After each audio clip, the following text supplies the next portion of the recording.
Internet. Tá bom. Então, boa tarde, pessoal, de novo. Vamos começar aqui o curso. Como hábito de cacuete de professor, tem alguma dúvida, alguma coisa que vocês queiram que eu repita, algum procedimento que vocês queiram que eu repita? Eu sei que tem a gravação, hoje em dia é diferente, porque com a gravação você pode depois voltar lá e repetir, mas se quiserem que eu tente tirar dúvida de alguma coisa também, fiquem à vontade, o momento é esse. Alguma dúvida? Pode seguir? Então tá, vou compartilhar aqui a tela.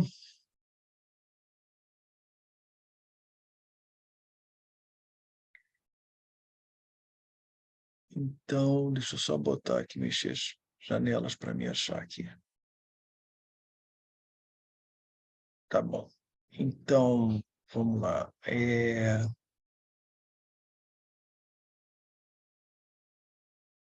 eu ver se eu consigo encaixar aqui.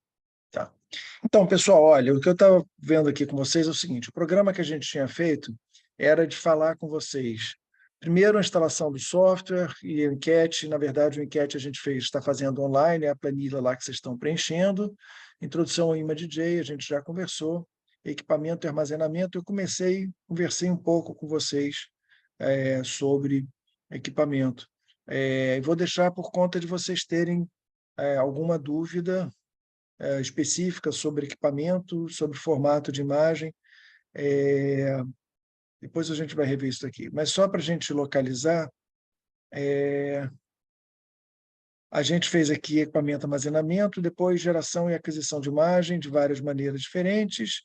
A gente conversou um pouquinho sobre a amostragem, eu falei da história de o sistema de imagem tem que resolver mais do que a imagem, a câmera tem que resolver mais do que o sistema que está fazendo a imagem. Eu conversei um pouquinho sobre profundidade de cor, e hoje eu vou começar a pegar esse ponto daqui. A gente já falou brilho, contraste, gama. Eu falei um pouquinho sobre análise de linha, histograma, e a gente falou de quantificação. Então, hoje eu queria retomar alguns pontos que estão aqui atrasados, que a gente foi muito rápido aqui, e queria voltar a alguns pontos. Primeiro, nessa questão de equipamento e armazenamento, como eu disse, eu vou deixar por conta de vocês, mas o comentário aqui sobre essa coisa que eu não queria deixar de fazer é o seguinte: o feed, onde é que está o feed aqui? O ImageJ, ele é capaz de reconhecer vários formatos diferentes. Então, uma coisa, enfim, tradicional na questão de microscopia é que cada fabricante faz o seu formato de imagem. Então, a Leica tem um formato LIF, a Zeiss faz um formato LSM, cada um faz um formato diferente de imagem, e basicamente o que muda é aquele headerzinho que a gente tinha falado antes, que tem na imagem, que tem algumas séries de instruções nesse header da imagem. O ImageJ já é capaz de abrir vários formatos diferentes de imagem. O feed, mais ainda. Então, se a gente for aqui no menu de abrir imagens, peraí.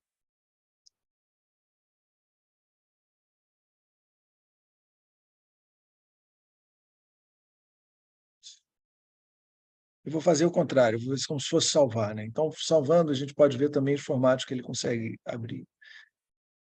TIFF, GIF, AVI, etc, etc e tal. Animações, inclusive AVI e GIF, e vários formatos de imagens diferentes.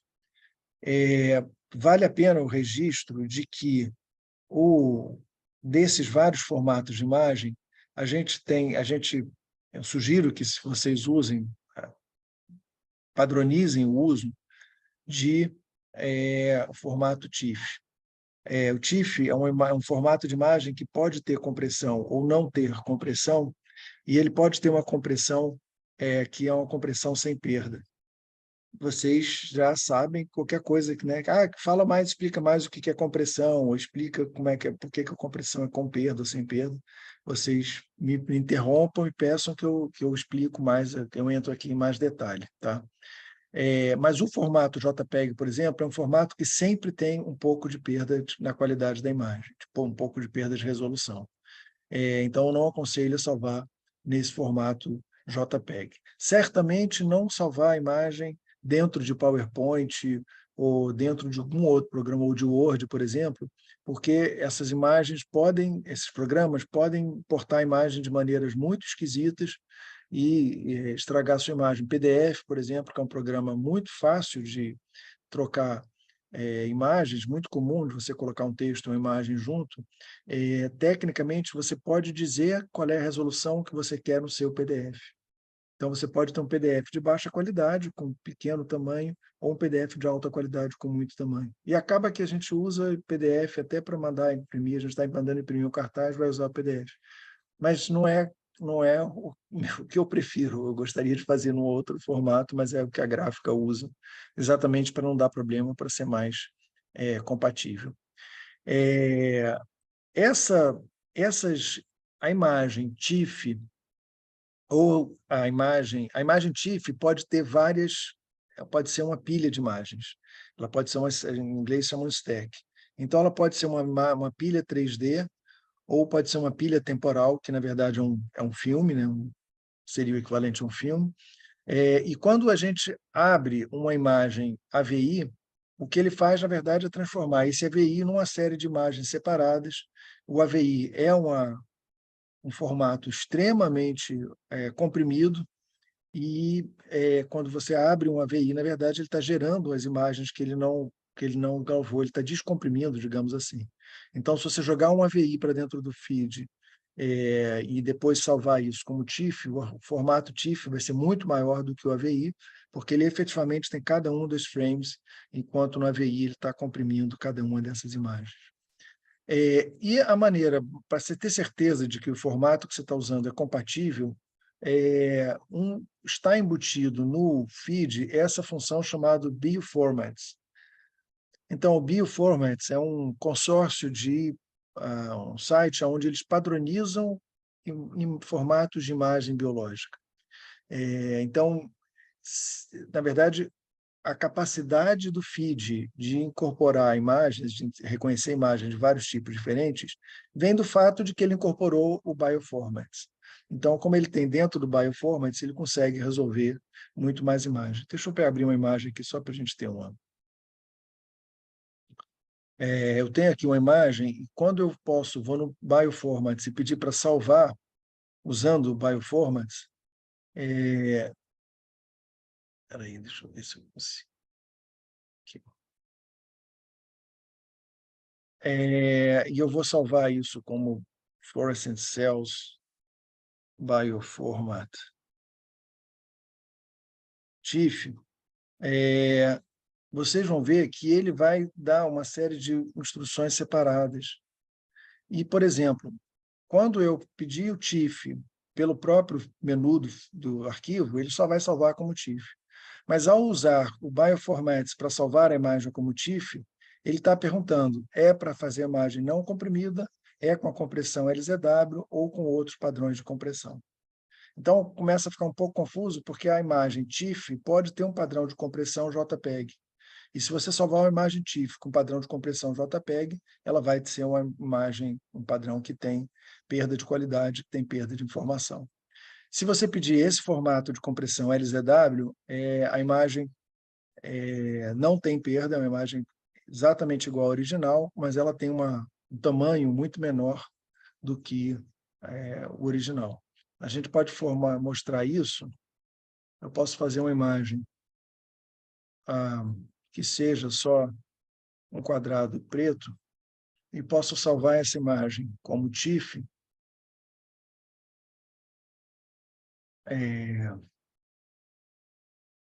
E a gente vai ver qual é o tamanho dessa imagem.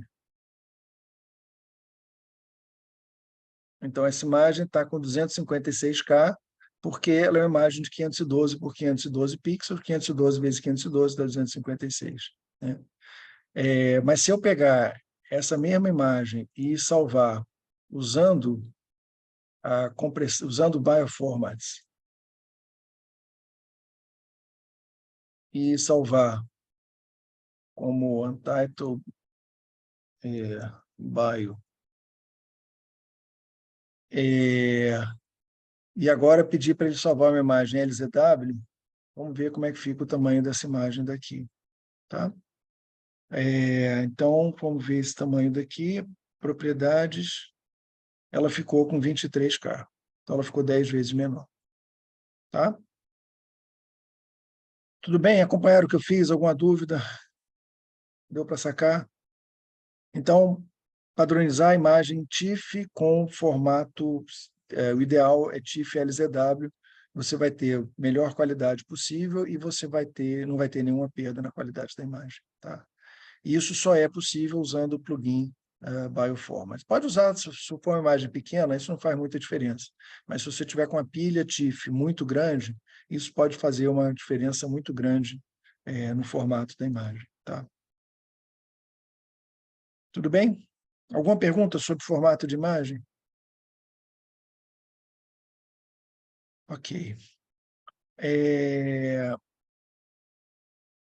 Vamos voltar, então, nessa questão da profundidade de cor e da questão de cor. A gente já tinha falado sobre... Vou botar aqui uma imagem. Se essa minha imagem, pegar uma imagem de uma que seja uma imagem de uma cor só, né? Então, vamos pegar esse formato daqui e eu vou separar essa imagem em 3 imagens componentes, isso aqui, em 3 canais. Então, vamos começar vendo aqui, por exemplo, o canal de fluorescência. Essa imagem de fluorescência, ela tem 8 bits, quer dizer que os valores variam de muito escuro até muito luminoso. Essa imagem daqui, eu posso representar, então, como uma lookup table de tons de cinza, e a gente tem uma variação de luminosidade na minha imagem, ou eu posso usar uma lookup table verde, que era como estava, ou eu posso usar uma lookup table vermelha. Então, voltando aqui um ponto que eu não sei se eu já tinha comentado com vocês, essa imagem que está na tela é uma imagem de fluorescência. O microscópio de fluorescência, ele funciona, a maneira como a fluorescência funciona é excitando um certo fluorocromo que emite luz, e essa luz, ela ela emite um certo comprimento de onda específico.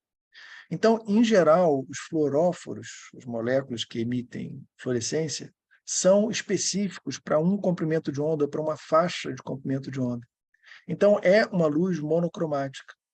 Então, a gente vai ter melhor qualidade na imagem, menor tamanho e ser mais fiel, se eu simplesmente olhar a variação de intensidade de luz.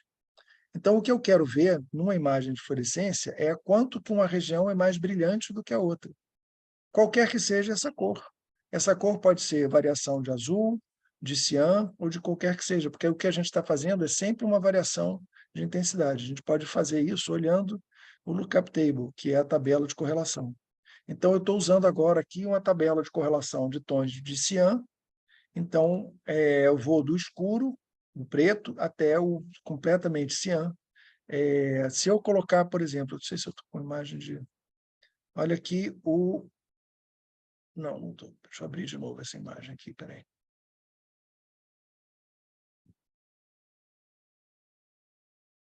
Vou separar essa imagem nos canais de cor que geraram elas. Tá? Agora aqui ele está mostrando o canal azul, mas ele está mostrando o canal azul como uma variação de tons de cinza. Se eu fizer esse canal de azul aparecer como uma variação de azul, os núcleos vão ser muito mais difíceis de serem vistos. Por que isso? Deixa eu voltar aqui ao PowerPoint, que tem um gráfico aqui para explicar isso melhor. Vamos ver aqui.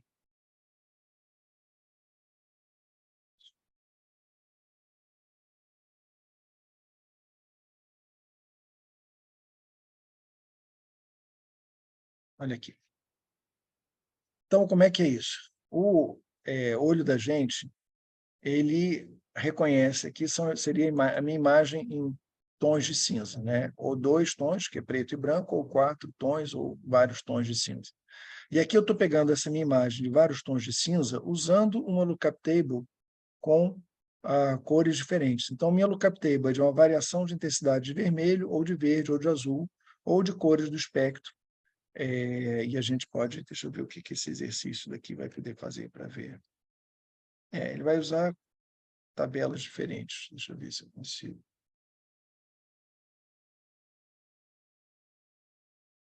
Então, só para vocês se divertirem, trocando a maneira de representar, deixa eu colocar para todo mundo aqui. Então, experimentem aí como é que faz com vários lookup tables diferentes e vários tipos de lookup table diferentes, tá? Então, essa imagem pode ser... por que eu escolheria representar em tons de cinza ou em tons de verde ou de azul? O que acontece é que o olho da gente tem sensibilidades diferentes a cores do espectro diferentes. Então, o olho da gente tem 4 populações de células, com 3 de cones, 3 populações de cones, uma população de bastonetes, que são capazes de ver cores diferentes. E nessa escala daqui, na verdade, essa figura saiu errada aqui, era para ser cores do arco-íris, mas enfim. Vocês vejam o seguinte, aqui é a sensibilidade do olho à cor verde, à cor azul e à cor amarela, vermelha, violeta e infravermelho. E vejam que o verde está no centro do espectro, e isso daqui é um quadro logarítmico, onde vocês estão vendo que o olho da gente é muito mais sensível ao verde do que ao azul. Então, vamos ver, eu vou pegar essa mesma núcleos das células e vou mostrar, vou duplicar essa imagem e vou mostrar o mesmo núcleo, só que agora representando com a lookup table de cian. Vocês veem que é muito mais fácil da gente ver agora esse núcleo que está aqui. Tá? Então, como cada canal é só uma variação de 8 bits, eu posso escolher representar elas da forma que quiser. Então, no PowerPoint, que eu já mandei para vocês, espero que vocês tenham acesso aí já ao PowerPoint, vamos identificar bem que a gente tem 2 situações muito diferentes de imagem coloridas. Uma situação de imagem colorida é essa situação que está mostrada aqui à esquerda, que é um pôr do sol lá em Filadélfia, onde eu trabalhei um tempo lá. E aí eu tenho uma arco-íris, quer dizer, várias cores do espectro aqui do sol que está se pondo. Para fazer essas várias cores, eu preciso de 3 canais diferentes. Então, a gente fazer uma certa cor, um tom de laranja, por exemplo, nesse esquema daqui, o laranja é uma certa quantidade de verde, uma certa quantidade de azul e uma certa quantidade de vermelho. Ou uma certa quantidade de cian, de amarelo e de violeta, que determina cada um dos tons. Então, essas 3 cores primárias juntas é que vão dar para a gente esse espectro, essa variação de cor. E cada uma dessas imagens, separadamente, não quer dizer nada, porque elas são necessárias para a gente fazer uma imagem colorida de verdade.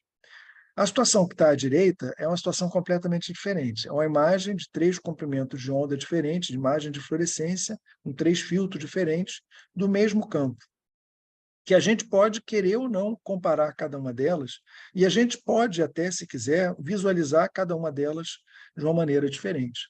Então, para lidar com esses tipos de imagens diferentes, o Image tem uma maneira de lidar com a imagem que é diferente. Deixa eu fechar tudo e vou abrir de novo aqui assim.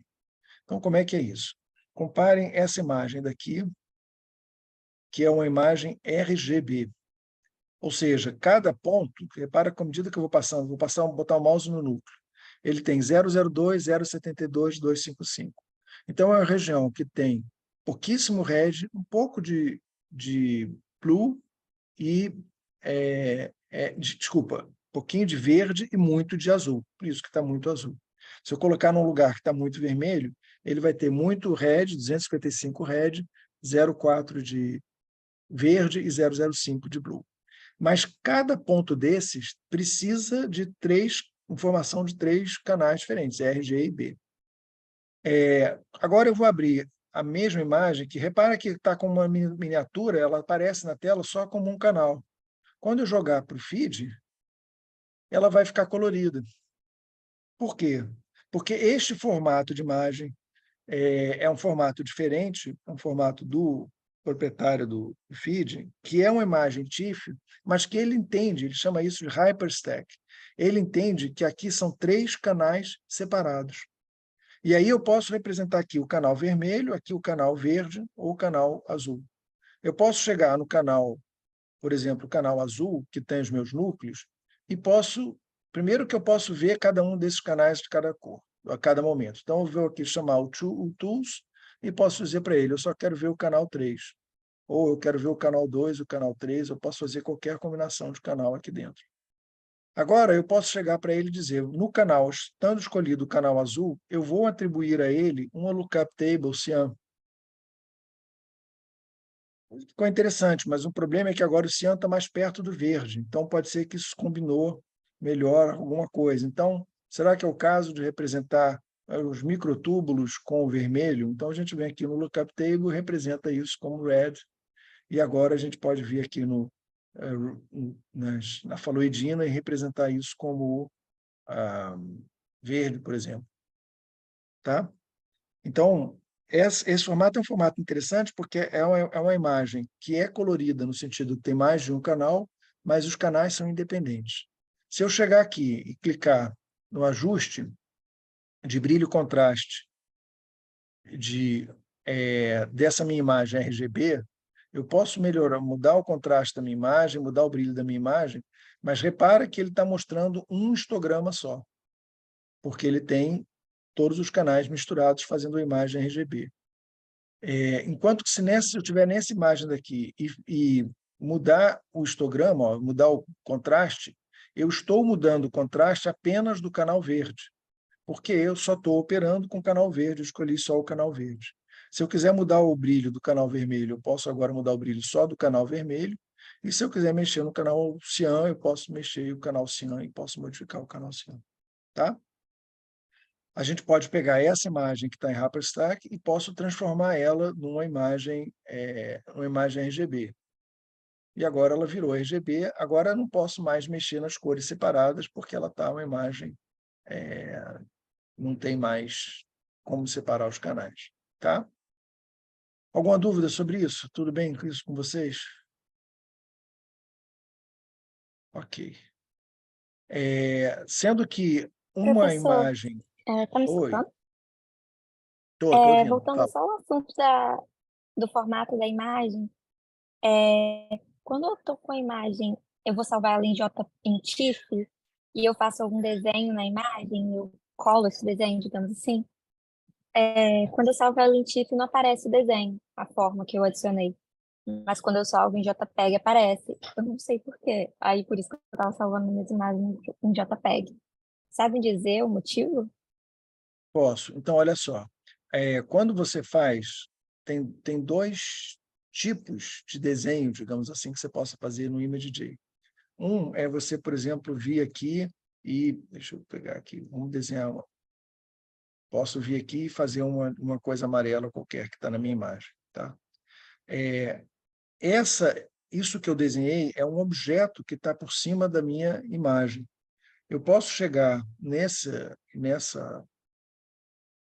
objeto que está aqui e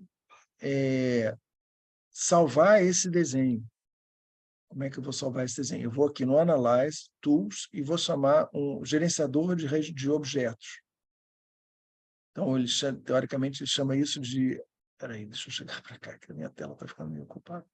Então, eu adicionei esse meu desenho que está aqui. Tá? Então, o desenho, na verdade, não é parte da minha imagem, ele é uma coisa que está por cima da minha imagem, mas eu posso chamar ou não esse desenho que eu fiz, essa anotação que eu fiz. Se eu pedir flatten, aí ele vai achatar o desenho que eu fiz por cima da minha imagem, na minha imagem. Entendeu? Então, vamos ver aqui, para mostrar isso. Eu vou pegar e vou passar aqui. Desculpa, a estrutura está mostrada aqui. Agora eu vou fazer uma nova estrutura e vou fazer um perfil de linha. Então, eu venho aqui, Analyze Plot Profile. Não tem uma linha amarela ali no meio. Tá? Mas se eu chegar nesse objeto daqui e achatar ele, queimar ele, ele agora faz parte da minha imagem. Então, se eu botar uma linha aqui e pedir um perfil de linha, agora apareceu a minha linha na minha imagem. Entendeu a diferença? Então, o meu objeto não é um desenho que esteja propriamente dito. O desenho só vai fazer parte da imagem se eu achatar esse desenho em cima da minha imagem. E aí, tanto faz, se eu salvar essa imagem daqui como TIFF, Save as TIFF ou Save as JPEG, ela vai aparecer com esse desenho daqui. Tá? Fluorescent Cell com desenho. Então, vou fechar tudo para limpar aqui um pouco. E vamos abrir o Fluorescent Cell com desenho. Ela está lá com o meu desenho. Tá? Então, a vantagem é que se você fizer um objeto que não está na tua imagem, eu quero marcar um núcleo, quero desenhar esse núcleo daqui, fazer um outline aqui em torno de cada núcleo. Toda vez que você fizer um desenho, você pode ir salvando essa estrutura para cá e você depois vai ter todos esses objetos aqui separados. A gente pode vê-los ou não. Você pode pegar esses desenhos que você fez e achatar eles na imagem. Quando ele, não sei se vocês repararam, mas ele foi achatado como azul e não como amarelo. Por quê? Porque o fio, a propriedade de preenchimento, está escolhido aqui como sendo... desculpa, ele está mostrando escolhido aqui. Na propriedade, ele está escolhido como sendo... não. Então, não sei por que ele fez azul. Mas você pode escolher de que cor que você quer que ele preencha esse objeto aqui. Eu posso botar uma linha de 5 pixels com uma cor red, e ele vai aparecer com... Aqui, todos eles vão aparecer com essa... Na verdade, apareceram preenchidos, né? Mas, enfim. Tá? E se eu pedir para não mostrar, ele não vai mostrar esses objetos que estão aqui. Tá? Se você quiser salvar esses objetos, aí você pode vir aqui e salvar os objetos. E aí você vai salvar um conjunto de objetos que não são parte da tua imagem. Eles são uma coisa que está acima da tua imagem. Tá? Eu não sei se eu respondi a quem que tinha perguntado, se eu já respondi a quem tinha perguntado. Não, respondeu sim, muito obrigada. É que eu não tinha feito esse flatten, acho que é por isso que eu tinha achatado, eu achei que eu tinha achatado, né? Porque eu tinha feito apertado com o botão direito no meu objeto e feito o overlay dele. Aí eu achei que tinha Não, achatado, mas então. É entendi. engraçado que O com o overlay, na JPEG verdade, ele capturava esse objeto. não, é porque aí não é porque você JPEG ou TIFF, é só porque, como depende se está achatado ou não. O overlay é um pouquinho diferente de um gerenciador de objetos, porque o overlay é um menu separado que você vai aqui que você pode. Você vê que você tem a opção de jogar do overlay para o gerenciador de objetos e do gerenciador de objetos para o overlay. Então, o overlay é um pouquinho diferente ainda de aqui. Você pode também achatar um overlay e você pode escrever coisas no overlay. E você pode, por exemplo, se eu quero fazer um cronômetrozinho que está passando junto com a minha imagem, esse cronômetro ele pode ficar como overlay ou não. A escala da imagem, vou botar aqui mostrar a barra de escala. Eu posso pedir para a minha barra de escala ficar como overlay ou não ficar como overlay. Se eu pedir como overlay, ela vai colocar como uma coisa que está por cima da imagem, mas que não queimou, não achatou na imagem. E se eu desmarcar isso daqui, se eu colocar, por exemplo, a location upper left, vai aparecer uma barra lá de 9 pixels, tamanho de fonte e tal, e eu não marquei overlay. Aí ele vai queimar a imagem. Se eu marcar, vou fazer de propósito assim. Então, se eu passar agora o meu cursor por aqui, desculpa, se eu passar o meu cursor por aqui, está lá minha linha branca, minha imagem está registrada. Agora, se eu fizer a mesma operação, Analyze, Tools, Scale Bar, e pedir para ser overlay, eu vou colocar no lower left, e ele vai estar como overlay. Então, aqui eu posso pedir um perfil de linha daqui, esse ponto não existe.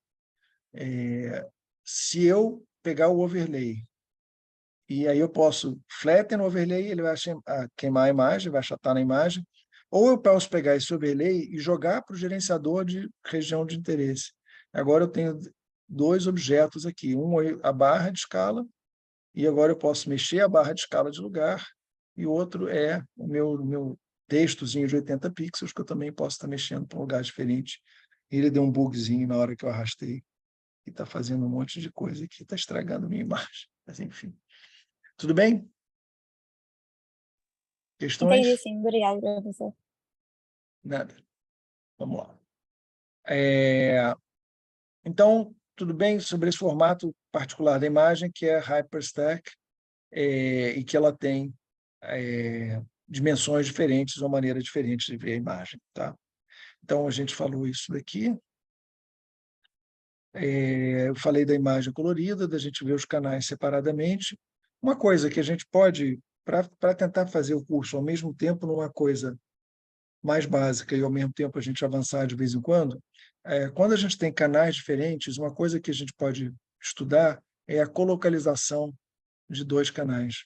Então, eu vou pegar a minha imagem fluorescente, vou jogar para cá, e a gente tem aqui uma análise de colocalização. E aí tem vários plugins de colocalização diferentes. Então, desculpa, ele está pedindo para fazer a colocalização com duas imagens, vamos separar isso aqui em vários canais. Vou botar esses dois canais aqui. E a gente vai rodar agora, então, o plugin de colocalização. E aí, o que ele vai fazer é comparar o que tem num canal com o que tem num outro canal diferente. Vai fazer uma série de algoritmos de colocalização. Ele vai ter um coeficiente de correlação, mais um tipo de coeficiente de correlação. Um é de Spearman, e o outro de Manders, outro de Kendall. São maneiras diferentes de estudar o quanto que uma imagem é parecida com outra. Tá? Se ele vai fazer aqui um tempo, vai pensar um pouquinho e vai dizer para a gente, para já salvar aqui a imagem.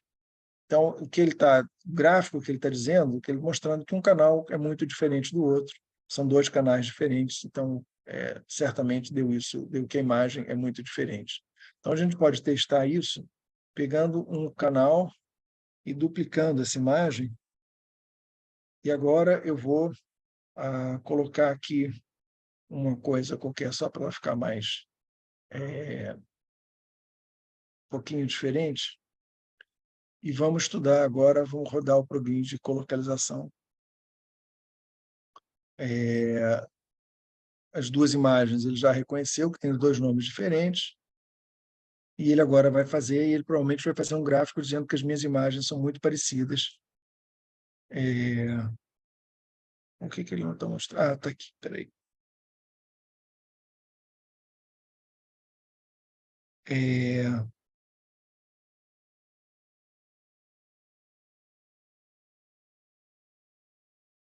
Então, os parâmetros de correlação estão mostrando, são muito altos, mostrando que as duas imagens são muito parecidas. Tá? Aqui. Tá. Então, esses gráficos estão mostrando o quanto que uma imagem está contida na outra. Então, a imagem canal 2, ela contém totalmente a imagem canal 1 e mais alguma coisa. Então, depende se está mais para uma imagem ou mais para outra. Depois a gente pode entrar em detalhes de como é que isso aqui está, interpretar esse tipo de informação. Tá? Mas, de novo, essas imagens, na verdade, são duas imagens que não têm cor, não têm verde, eles têm apenas uma variação de intensidade de luz. O mais correto seria a gente representar isso como duas imagens que têm uma variação só de intensidade de cor. Tá?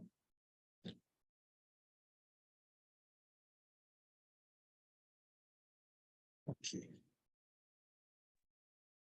Professor, eu tenho uma dúvida quanto a isso da Claro. colocalização. Fala. Ele monta para você alguma imagem, uma terceira imagem, Sim, mostrando esses pontos. Tem como fazer isso, mostrar esses pontos colocalizados? Para a gente fazer uma imagem demonstrativa da colocalização. sim. Então, peraí, deixa eu abrir aqui de novo a imagem. Vamos abrir uma imagem. Deixa eu só pegar separar os canais.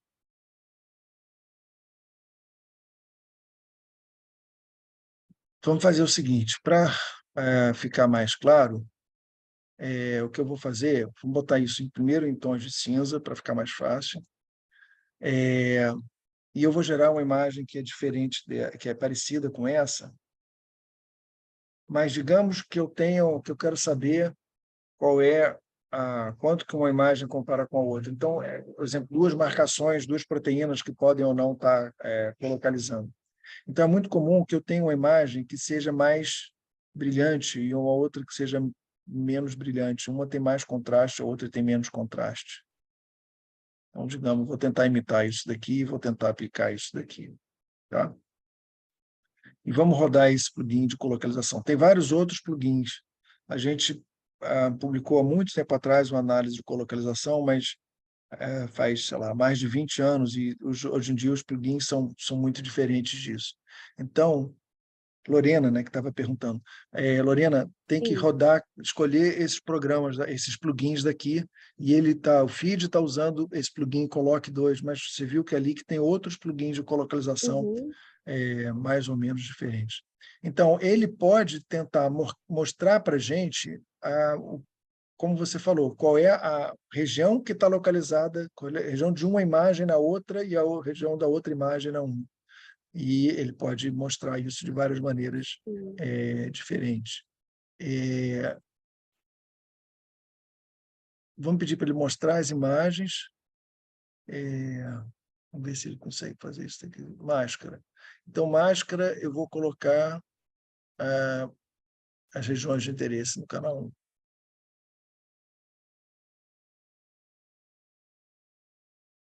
Então, agora ele apareceu com outras coisas aqui no menu. Então, ele tem o canal 1, canal 2, o histograma.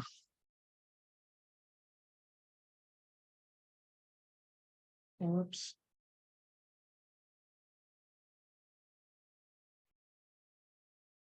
Não, tem alguma.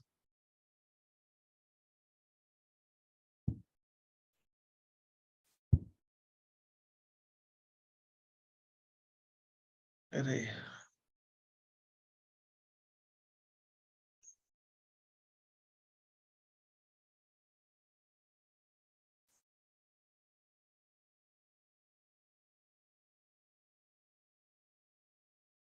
E ele está fazendo uma análise aqui, ele está dizendo que o que funcionou com a imagem de colocalização.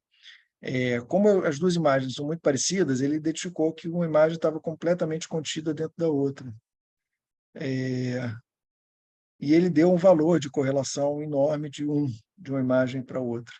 Talvez tenha sido grande demais a imagem. Deixa eu fazer o seguinte, espera aí. Deixa eu pegar com imagens de verdade, em vez de tentar gerar duas imagens.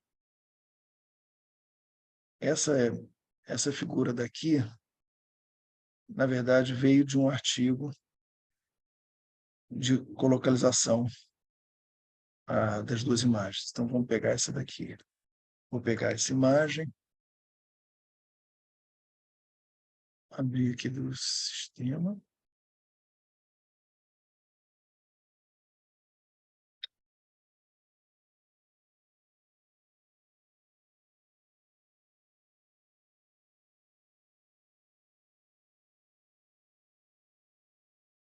Então, tenho a imagem de um canal de cor, eu tenho uma imagem de outro canal de cor.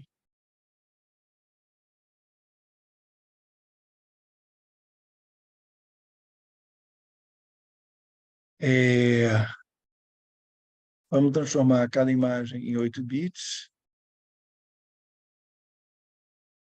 e vamos ver se ele agora consegue fazer essa localização direita.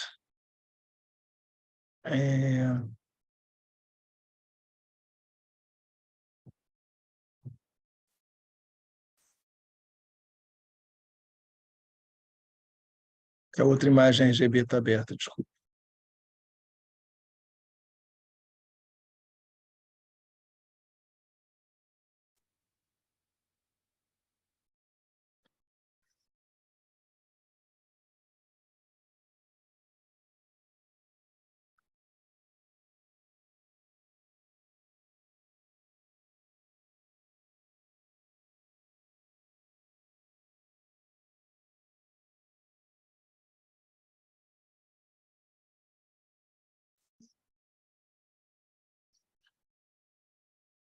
Então, aqui,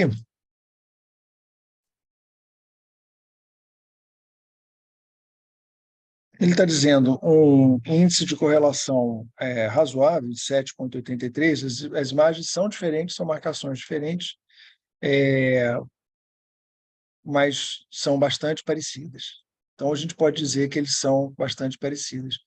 Eu não estou vendo, Lorena, onde é que ele está mostrando isso. Você vai ter que rodar o plugin, que eu não, muito tempo que eu não confesso que eu não sei o que é. Eu vou dar uma estudada aqui no plugin. O que esse sinal está dizendo é que a imagem 2 contém mais do que a imagem 1. Desculpa, a imagem 2 contém a imagem 1. Tá? Mas ele deveria dar um valor lá de colocalização que eu não estou sabendo o que ele está fazendo. Vou ver isso depois, tá? A Adma perguntou, qual a diferença de split channel para color deconvolution? Vamos lá, vamos chegar nisso. Lorena, então depois no próximo aula eu te ajudo mais um pouquinho, se você quiser, nessa história de colocalização. Dá uma Tá bom, lidinha, professor, também vou dar uma obrigada. estudada aqui. Aham. Tá? A Adma está perguntando isso. Na verdade, o próximo ponto aqui que eu ia falar era sobre essa questão das duas cores. Tá? Então, a gente pode... esse tipo de imagem, por exemplo, a gente tem nessa imagem da esquerda. Eu precisei de 3 cores para poder fazer essa representação, esse colorido de verdade. Na imagem da direita, são 3 canais independentes que eu estou apenas representando de uma maneira só. Enquanto... Só um minutinho, que a Michelle está perguntando uma coisa, só falar aqui. Enquanto, se eu pegar, por exemplo, uma imagem de uma coloração, uma histoquímica, essa cor é gerada por 2 corantes, hematoxilina e eosina. Cada um desses corantes não é propriamente, não é nem azul, nem verde, nem vermelho, não é uma cor fundamental. O corante ele é feito por várias cores, vários tons diferentes. Então, eu posso pegar, se eu der para ele uma imagem RGB, e se eu separar os 3 canais, fizer split channels, eu estou separando ele no canal R, no canal G e no canal B. Como, na verdade, a imagem é feita de um monte de informação no canal vermelho, outras no verde, outros no B, ao split channel, eu recupero a minha imagem completamente. Mas se eu pegar a minha imagem de histoquímica e tentar recuperar a minha imagem de histoquímica, e se eu separar ele agora nos canais, vamos ver o que acontece. Split channels, ele separou no canal azul, no canal verde e no canal vermelho. E essas imagens, embora elas tenham um pouco de cada um, essas não são as cores primárias que foram usadas, as cores, os corantes que foram usados para gerar essa imagem. Então, nesse tipo de caso, o que a gente tem é que eu preciso explicar para o programa qual é o corante que eu usei para gerar a imagem. Então, eu venho aqui nesse caso e vou dizer para ele separar isso a partir de cores, sabendo que são cores diferentes. Então, a gente vai fazer uma deconvolução de cor. E agora ele já mudou o plugin da última vez que eu usei o Color Deconvolute, mas vamos lá. Ele vai fazer uma separação de cor, que ótimo. É,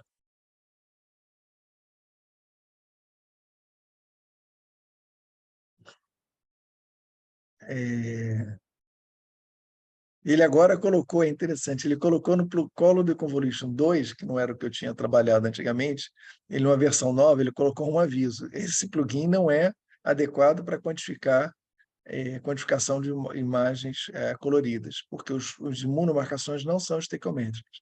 Mas, dito isso, se as pessoas quiserem tentar, ele vai separar nos 2 canais que fizeram nos canais que fizeram esse colorido. Então, tem um canal de hematoxilina e um canal de eosina, um terceiro canal que não é nada, é só um tom médio. Tá? Entendeu essa questão? Então, se eu tiver um padrão de cor qualquer, eu posso pedir para separar ele nos pigmentos que fizeram essa imagem. Então, eu posso chegar aqui e pedir um Color Deconvolution, eu tenho que dizer para ele qual é o padrão de cor que eu estou usando. GIMSA, metil, sei lá o que for, cada um deles, e aí eu posso fazer. A gente, por exemplo, lá no laboratório, uma época estava usando não vou lembrar agora o nome, mas era um padrão de colorido diferente do que está aqui na tabela. Se você tiver um padrão diferente da tabela, você pode gerar o seu próprio padrão de colorido. Então, você tem que pegar cores absolutas, né, as cores básicas, e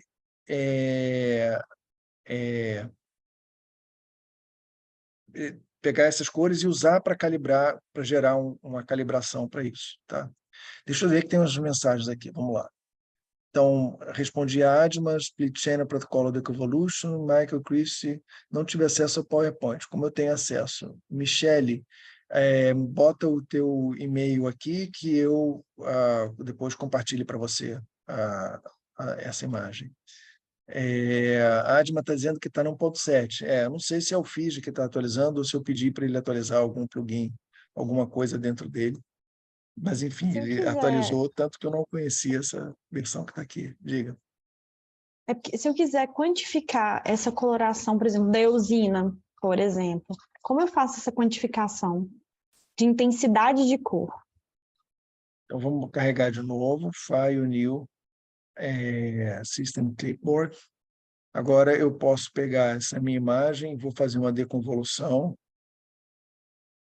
Eu vou ignorar o aviso que ele está dando, que isso não é linear, e vamos tentar fazer isso. Então, como é que a gente fez? Agora eu tenho uma imagem eu imagino que a imetoxilina seja vermelha e a eosina seja azul, não sei o que se é. Mas aqui agora eu tenho uma imagem que é 8 bits. Ele apenas está representado com uma escala de cor. Ele, na verdade, é uma variação de tons de cinza.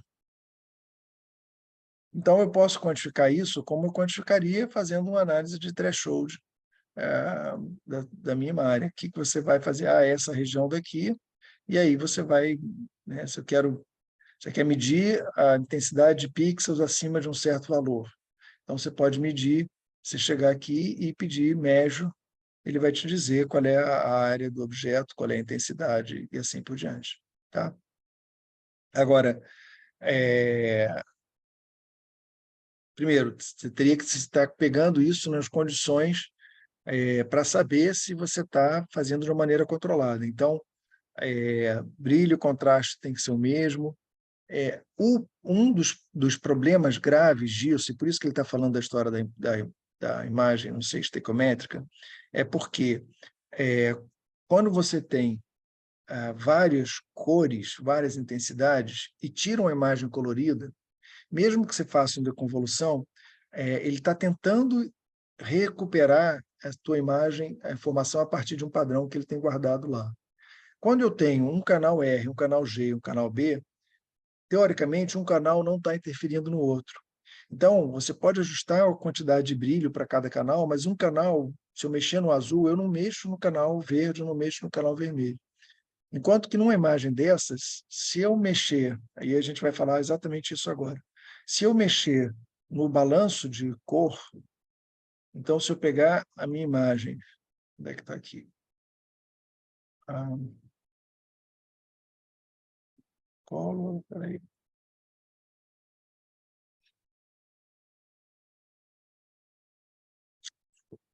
Color balance, está aqui embaixo.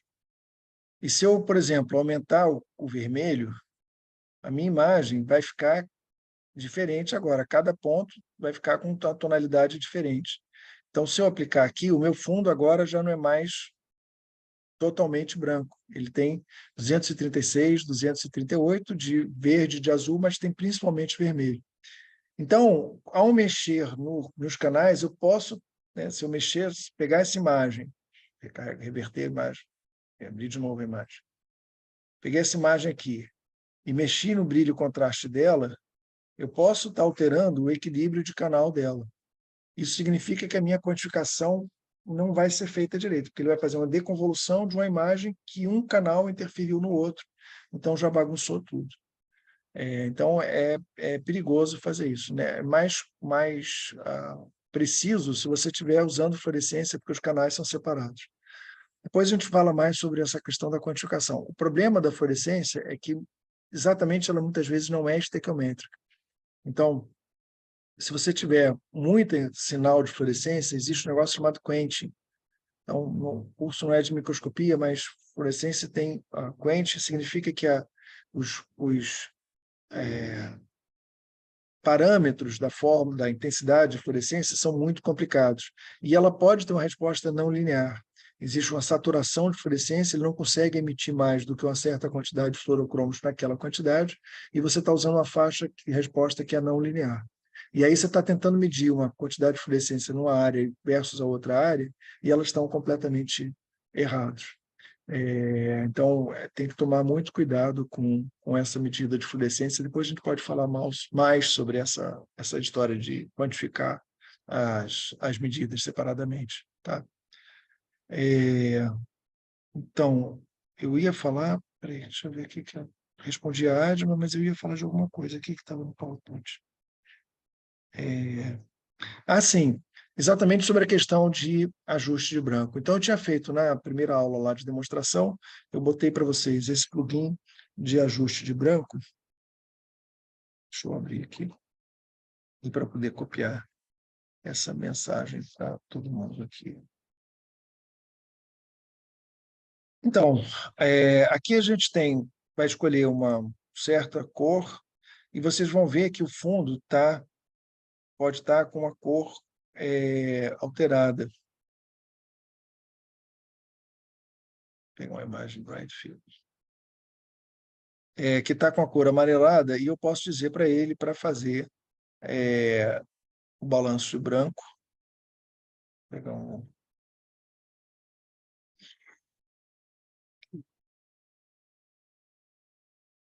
Choose Point Selection.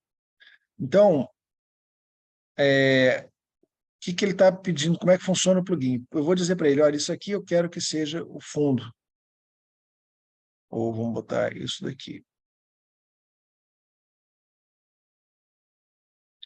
Vou botar o Bright Field. Vocês veem que aqui o fundo está meio avermelhado, e eu vou dizer para ele que eu quero que o que tem que ser branco é esse ponto daqui. Aí ele vai mostrar a imagem. Por que ele não está mostrando a imagem?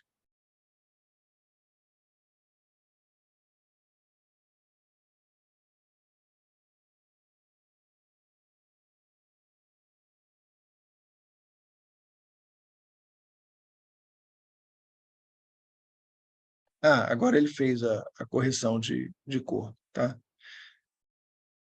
Tentem aí, experimentem com o plugin que vocês vão ver. Essa correção a gente pode fazer usando, por exemplo, o Photoshop. Então, eu vou pegar essa imagem.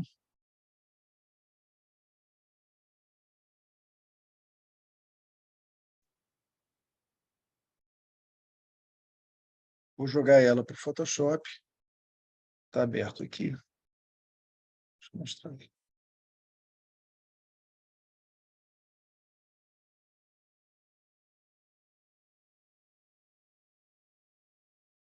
Então, veio a minha imagem, está aqui na tela, e aqui no Photoshop eu tenho um comando de imagem, ajuste,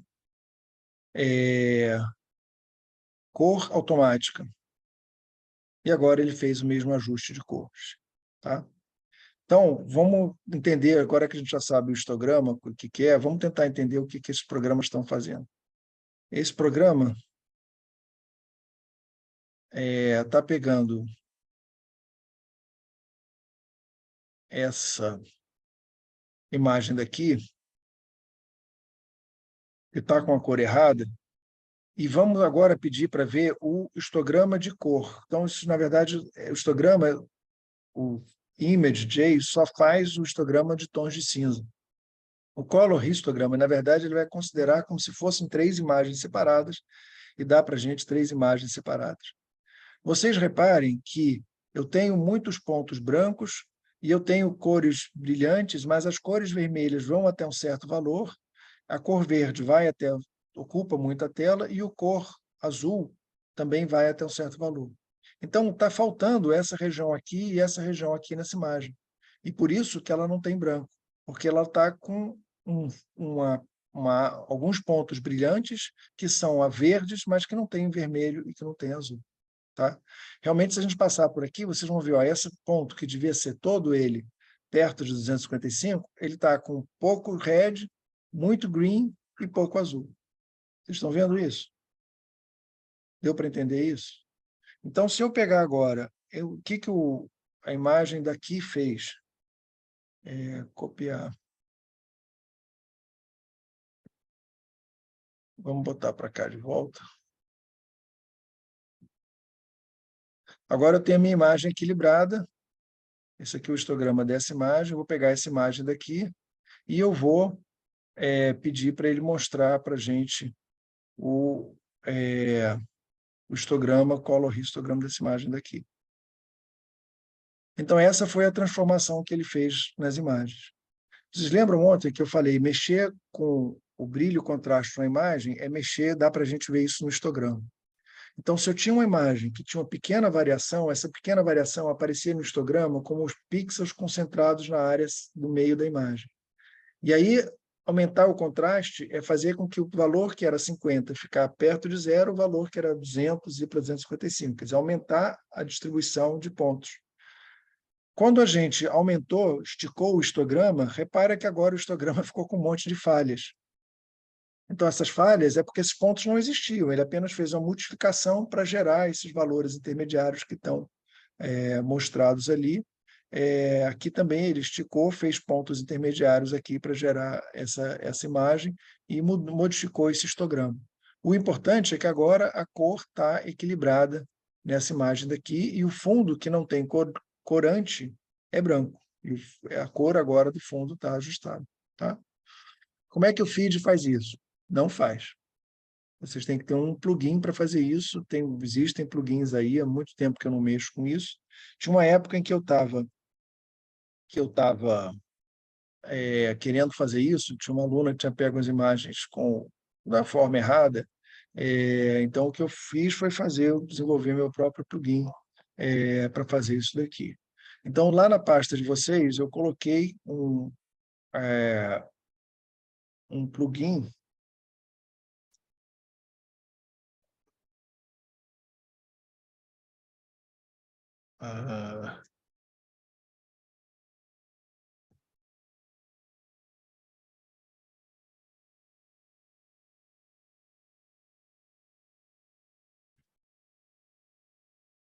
então está aqui na pasta de vocês. Ops, não é essa.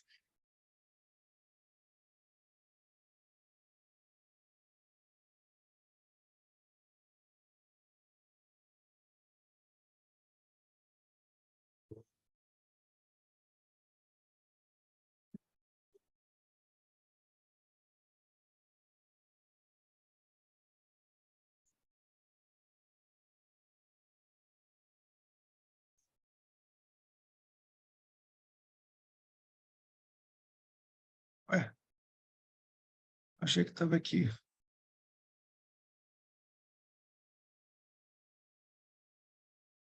Ué.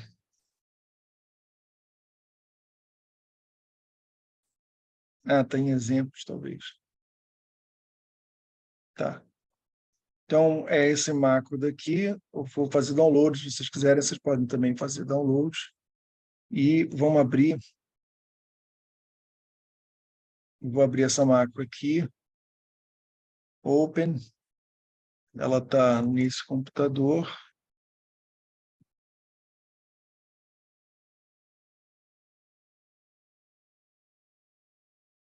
Então, se eu vou rodar essa macro, e vamos ver se ela funciona para corrigir a cor. Então, eu preciso ter uma região marcada na minha imagem. Então, eu vou marcar a região que eu quero que ele use como branco. Então, eu tenho a região marcada e vou rodar a macro. A macro... Ops. O que aconteceu?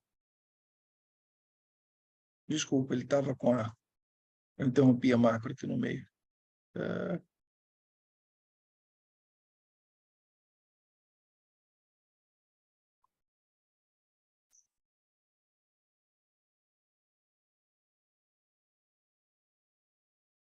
Estou fechando.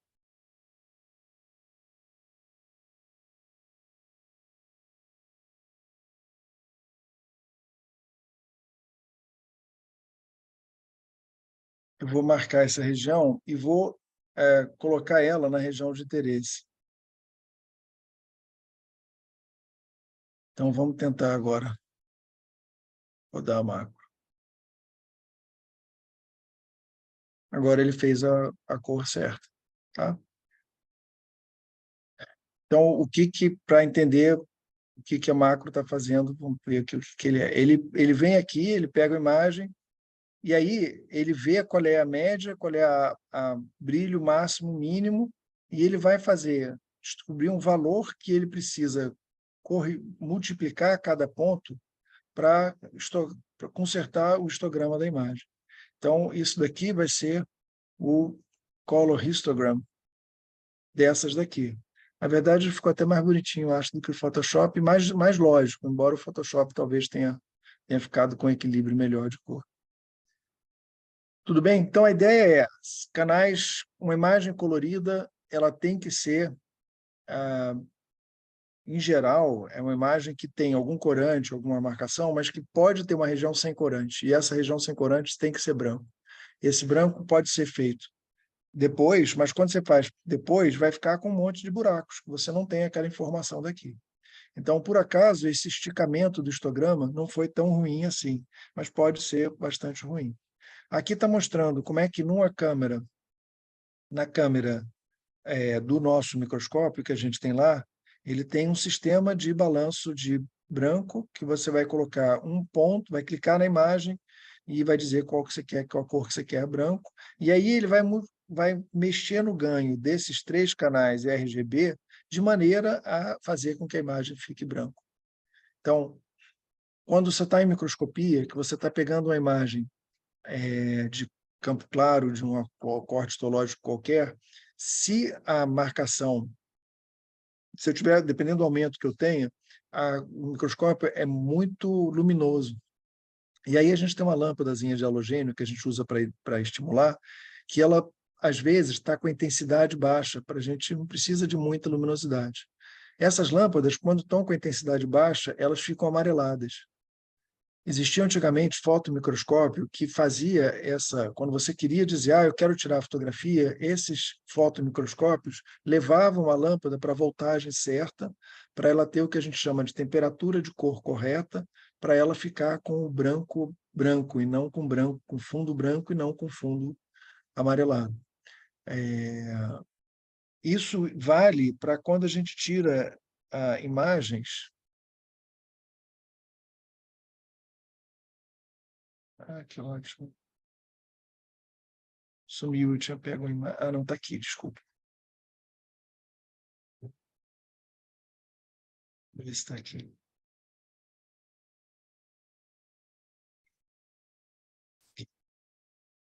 Então, as câmeras profissionais de filmar fotografia, eles têm a possibilidade de você fazer o ajuste de branco. Então, nessa filmadora, por exemplo, o que você faria seria apontar uma folha branca, um papel branco, um objeto teste branco, e vai clicar na câmera e vai dizer, isso é white balance. Então, ele vai ajustar o ganho de cada um dos canais de cor para ele fazer com que aquele papel fique esbranquiçado, e a partir daí ele vai memorizar o que é o balanço automático de cores. Tá? Da mesma maneira como existe, deixa eu só voltar aqui para o lugar certo. Da mesma maneira como existe o white balance, existe o black balance. Então, numa imagem de microscopia, se os seus canais estão misturados, se você tem um canal separado, a cor preta de um canal de fluorescência separado de 8 bits é sem marcação de fluorescência. Mas se por acaso você pegou uma imagem RGB, ou seja, uma imagem... Deixa eu fechar todas aqui. Uma imagem... tem vários logs aqui. Essa imagem daqui, que é uma imagem de fluorescência. O meu fundo está... Olha aqui, eu por acaso parei num ponto qualquer que está dizendo R0, G17 e B0. Isso significa que o meu fundo não está preto. Meu fundo está um pouco de verde, ele tem 17 de verde, né? Então, numa imagem de fluorescência, o que eu quero ajustar não é o white balance, não é a tonalidade de branco. O que eu quero ajustar é o preto, é o black balance. Então, nesse microscópio, nesse câmara de microscópio, por exemplo, ele tem um black balance. E ele vai dizer como é que você faz para essa cor ficar preta, e aí você vai fazer o ajuste de preto, se a tua imagem for de fluorescência, não for imagem de campo claro. Tá? Tudo bem? Questões? Como é que estamos indo aí? Estamos com 33 participantes e vamos ver o que a gente tinha ficado de falar aqui. Ajuste de cor, subtração de background. Então, vamos lá para a subtração de background, e aí a gente começa a trabalhar um pouquinho já com a ideia de processamento de imagem. Então, aqui eu tenho uma imagem, e a gente vai usar esse plugin daqui. Vou botar aqui para vocês.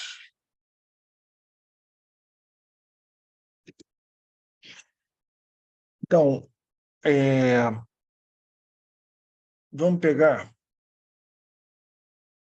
vamos ver esse daqui, Starfish Test, espera aí.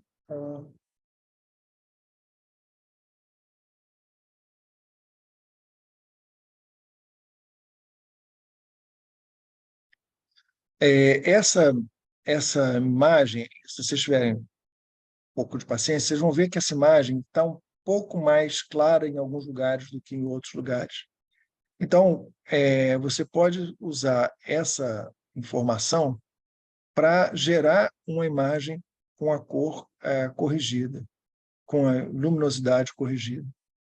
Então, deixa eu pegar uma outra que esteja, vou fazer com tons de cinza aqui. Essa imagem daqui. Ó, com a imagem colorida é sempre mais complicado, porque você tem o papel de um canal, e aí quando você corrige o background, você pode estar corrigindo o background de um canal, o que na verdade faz com que a tua imagem fique com um balanço de cor errado. Nesse caso daqui, o que eu fiz foi fazer um ajuste de background para uma imagem que é tons de cinza. Então, dá para olhar, vamos olhar o background, dá para perceber que isso aqui é a imagem, o fundo da imagem está mais escuro nessa região do que nessa região daqui.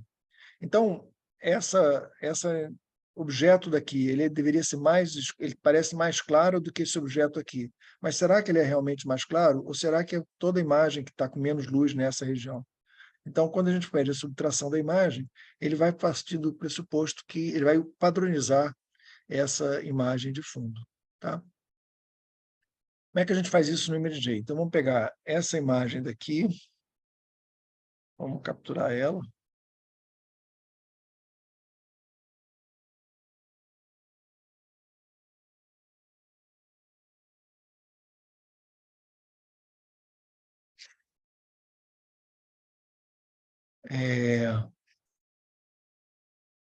Então, está aqui minha imagem, ela é uma imagem RGB, porque tem esses pontos coloridos daqui. Tá? Eu posso, se eu, por exemplo, como aqui eu tenho tons de cinza e aqui eu tenho um tom de azul, se eu separar essa imagem nos canais de cor, eu vou ter provavelmente...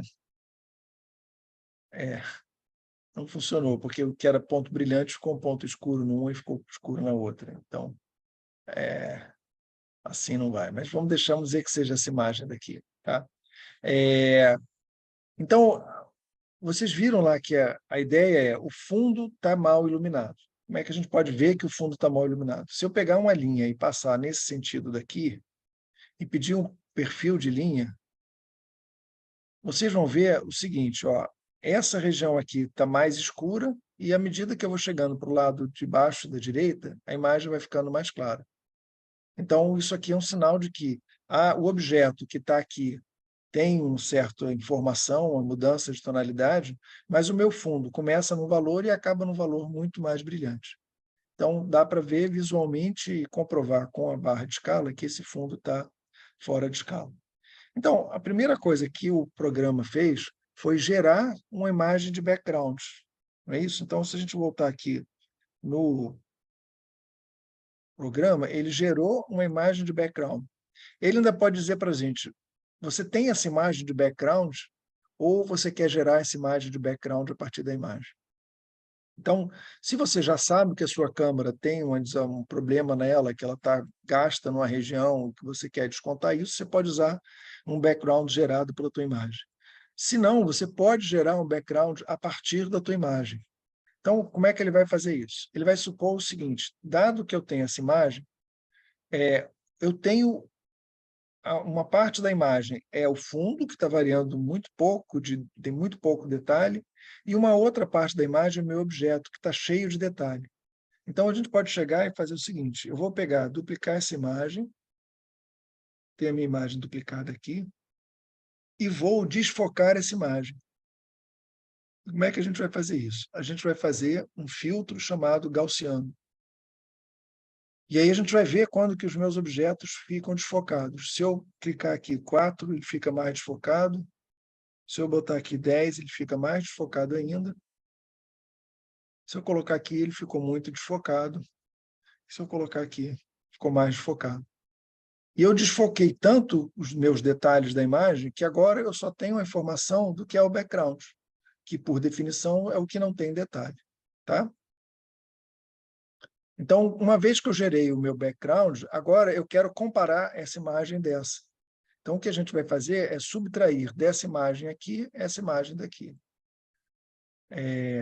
Para ficar um pouco melhor, eu vou fazer uma adaptaçãozinha aqui, mas não posso fazer sem isso. Mas, o que eu vou fazer é diminuir um pouquinho a intensidade do meu fundo, só para não atrapalhar tanto a minha imagem, porque senão eu vou ficar só com os detalhes, eu não vou ter fundo nenhum. Tá? Então, agora eu tenho um fundo que eu escureci um pouco, e agora eu vou subtrair da minha imagem, desculpa, eu vou subtrair da minha imagem clipboard, a minha imagem clipboard -1, que foi a imagem que eu gerei. Deixa eu fazer de vez em quando eu vou aproveitar para dar uns truques aqui assim.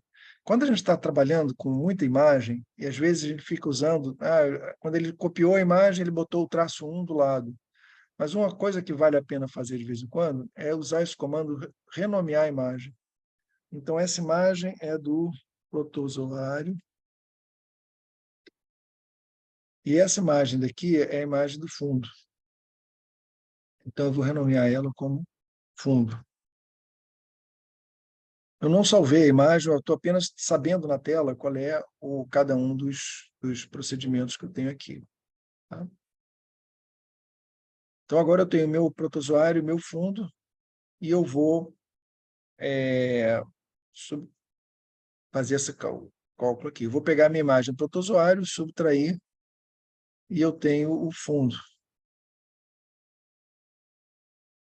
Agora eu tenho aqui minha imagem, e eu ajustei o brilho e contraste da minha imagem. Tá? Então, se eu pegar e traçar uma linha agora entre esses dois pontos, meu fundo está homogêneo e eu não tenho mais uma diferença de iluminação no fundo. Tá? Tudo bem? Perguntas, dúvidas? Gabriel está falando aqui que achou um pop aqui. Shading, filtering, image. Tá bom, eu vou baixar aqui e deixa eu fazer o seguinte, vamos baixar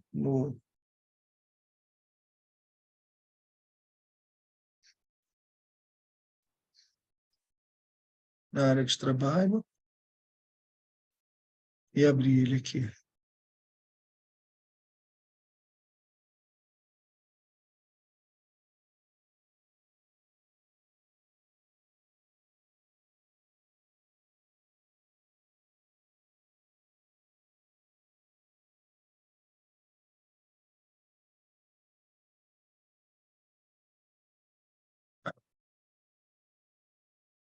Tá. Então, o Gabriel jogou aqui para a gente uma série de etapas aqui, depois a gente pode dar uma olhada aí nela. Você joga lá para pasta compartilhada para a gente depois analisar, para a gente discutir isso daí. Tá? O o que você está fazendo para gerar a inauguração foi o que eu fiz lá, de fazer uma borragem gaussiana. E, na verdade, vocês repararam que eu fiz, está bem parecido com o teu procedimento, Gabriel, mas quando eu gerei o fundo, eu escolhi o quanto que eu queria de desfoque. Então, se eu pegar um desfoque muito grande, eu vou pegar só a grande fundo, bem fundo, né? Bem background da imagem. Mas se eu pegar um valor menor, isso vai ajudar a gente a destacar alguns pontos da imagem. Existe esse procedimento de subtrair o background, fazendo, né, gerando uma imagem e coordenando, já está colocado dentro de um comando que já está automatizado a subtração de background. E aí ele vai usar essa mesma questão que eu estou discutindo agora com o Gabriel aqui, que é o tamanho do desfoque. Então, no caso, o Gabriel fez um desfoque de 10 a 40 pixels. Mas esse comando de subtração de background, ele vai usar uma metáfora um pouco diferente, que também importa o tamanho do objeto que ele está usando para fazer, mas ele faz o seguinte: imagina que eu vou passar uma bola por cima do meu material e eu vou tirar as coisas que estão nessa bola. Então, se eu tiver uma bola com um raio muito grande, eu vou tirar só os detalhes mais grosseiros. Se minha bola tiver um raio pequenininho, eu vou tirar mais detalhes. E o que é interessante disso é que a gente pode prever e ver como é que vai ficar. Então, aqui eu estou pegando com um raio de 50 pixels, eu posso fazer um raio de 5 pixels. É porque isso, na verdade, essa imagem não é de fluorescência, é uma imagem de tom de cinza, o background pode ser escuro ou claro, mas enfim. Ou eu posso fazer um raio de 500 pixels. E aqui, quanto maior, mais ele está pegando só o fundo, quanto menor ele está pegando mais detalhes. E a gente pode escolher qual é esse valor que ele está fazendo. O Create Background, ele só vai mostrar para a gente um background, e vocês viram que, dependendo do valor que eu colocar ali, o objeto vai ficar mais ou menos, né? A gente está vendo mais do objeto ou mais do background, dependendo do tamanho que eu fizer esse corte, essa discriminação do que é objeto, do que é fundo. Tá? Então, para imagens de DIC, ele é um pouco confuso, mas para imagem de fluorescência, ele funciona bastante bem e é bem eficiente. Você só tem que ter paciência de ajustar esse tamanho do Rolling Ball Radius, e você, na verdade, se vê com um preview o que está acontecendo se você fizer aplicar esse algoritmo. Tá?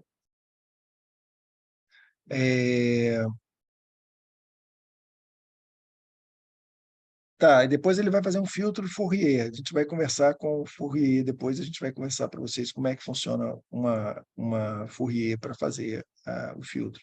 Mas de novo, na verdade, esse subtrator de background está usando uma análise de frequência e está fazendo um filtro de estruturas com tamanhos diferentes para poder remover tamanhos diferentes. Tá?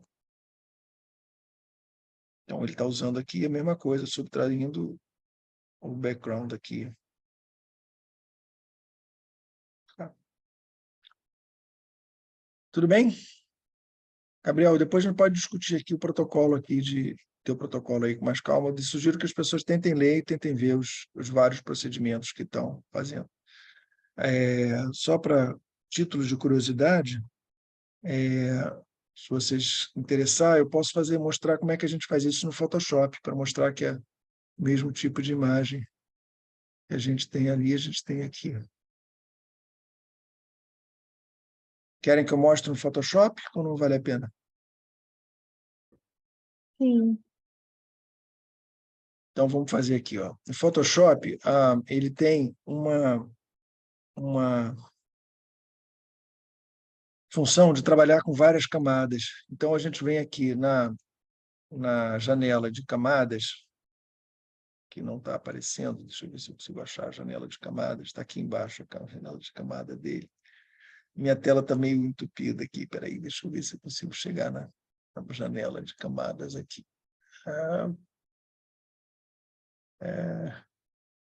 Aqui, achei. Vamos lá. Janela de camada. O que eu vou fazer é duplicar essa camada. Então, agora eu tenho 2 vezes a camada e eu vou pegar essa camada aqui, né? Eu estou olhando para essa camada daqui, camada de baixo, e eu vou fazer desculpa, eu vou pegar essa camada de baixo e vou desfocar ela. O desfoque aqui no Photoshop, a gente está dentro de filtros, e ele tem vários filtros de desfoque. E a gente vai fazer um desfoque gaussiano, e da mesma maneira como estava lá, eu posso escolher de quanto é o meu desfoque. Se eu aumentar o valor de desfoque, eu vou ficar com a imagem mais desfocada. Se eu usar um raio de 20, eu vou ter um desfoque, que é a minha imagem de background daqui assim. Então, agora o que a gente tem que fazer é subtrair dessa imagem o desfoque. Então, o que a gente vem aqui é colocar essa opção, não é sobrepor,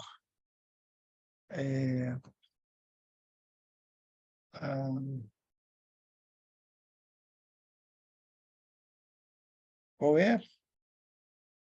Espera aí. É porque o Photoshop está em português.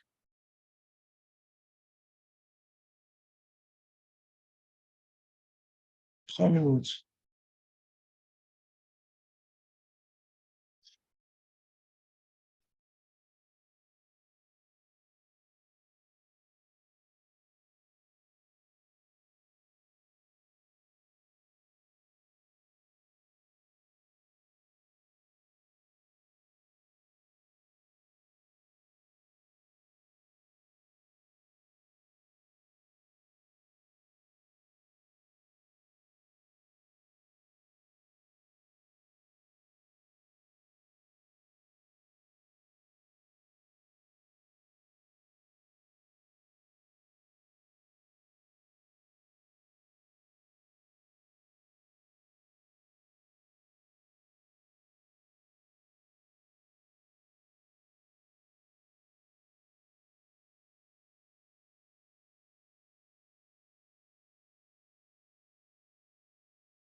Oi, pessoal, desculpa, é porque eles mudaram o menu do Photoshop aqui, está diferente. Deixa eu compartilhar de novo aqui. Eu vou abrir em inglês aqui e já te falo, Manel. Espera aí.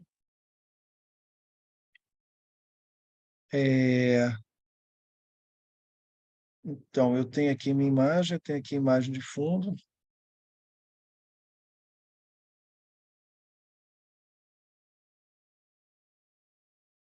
Eu acho que é isso. Então, eu peguei a minha imagem, eu vou inverter ela, e agora eu vou sobrepor as duas.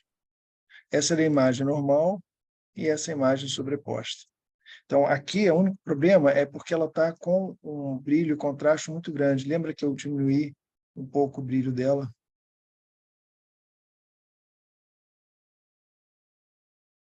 Tá? Então, essa era a minha imagem original. Deixa eu dar um zoom aqui para ficar mais claro.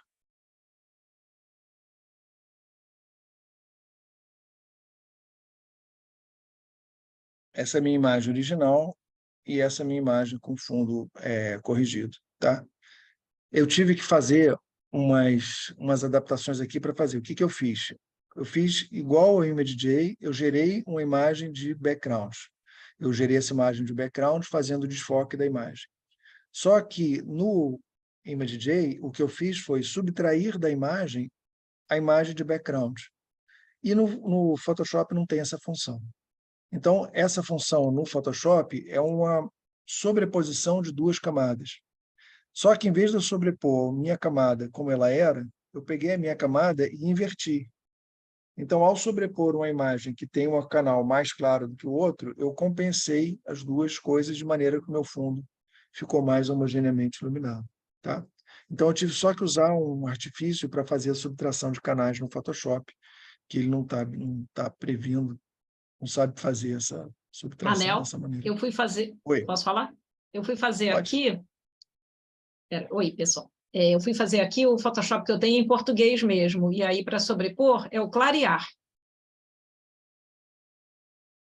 Não sei se clarear para sempre ou se vai ser o clarear só nessa função daqui. Deixa eu ver. Talvez se eu pegar essa imagem e inverter.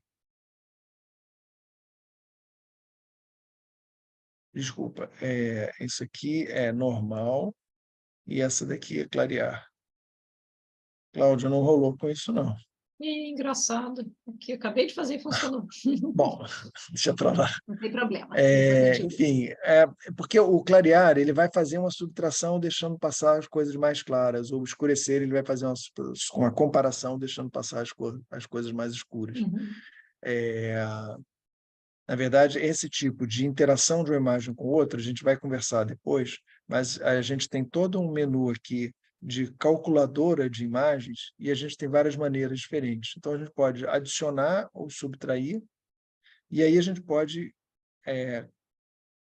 deixar passar um ou o outro, ou os dois, ou a diferença, e pode interpretar, fazer essa comparação da imagem de várias maneiras diferentes. A gente vai tentar ver o que essas duas comparações de imagem estão fazendo diferentemente. Tá? Tudo bem? Perguntas, questões? Aqui a gente já fez, já falamos disso daqui. Deixa eu só voltar aqui para o começo. Então, ajuste de cores, subtração do background, identificação de objetos e quantificação de objetos de background e de identificação de threshold, né? Então, vamos voltar aqui numa imagem que a gente já tinha feito antes, da gente pegar uma imagem que tem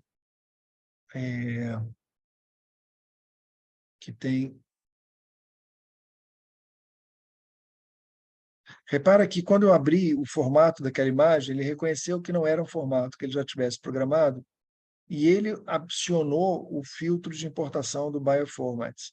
E ele agora vai usar esse filtro para abrir qualquer imagem daqui. Não sei porque que ele está dando esse bug, mas enfim. Então, uma vez que eu tenho essa imagem daqui, eu posso tentar perguntar para ele o que é um objeto e tentar quantificar os objetos, né? A gente já conversou sobre threshold e já conversou de histograma. Agora eu estou confuso. A gente já falou disso. Já, né? Já. Então tá. E aí, então a gente já falou sobre identificação de objetos.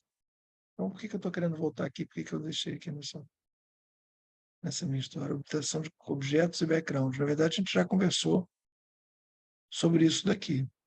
Tá? Então, só para confirmar isso, já conversamos e a gente já viu, então, essa coisa de identificar objetos e rodar o plugin de threshold, e aí a gente pode identificar o que é um objeto e o que é um fundo. Tá? Eu não sei até quanto que a gente falou dessa parte de threshold, vocês perguntem ou complementem ou falam qualquer coisa que vocês queiram ver aqui. Eu cheguei a comentar com vocês de que tem várias maneiras diferentes de calcular o threshold que vão ter tamanhos diferentes de objeto. E a gente pode, agora que tem essas regiões separadas, a gente pode fazer um monte de análise sobre esses objetos. Então, o Analyze vai pegar todas essas medidas que eu colocar aqui, área, desvio padrão, etc. e tal. Mas vamos ver o seguinte, eu tenho esses dois objetos aqui, que da maneira como ele identificou o threshold, esse objeto está junto desse outro objeto daqui, desse outro objeto daqui. E aí a gente tem uma série toda uma possibilidade de analisar essas estruturas como objeto. A gente diz que é uma análise morfológica, uma análise de forma do objeto. Então, como é que é isso? eu posso pegar meus objetos e fazer uma análise dele como objetos binários. Então, eu vou agora pegar esses objetos que ele separou e fazer eles ficarem binários. Então, nesse caso, eu fiz o objeto ficar brilhante e o meu fundo ficar preto.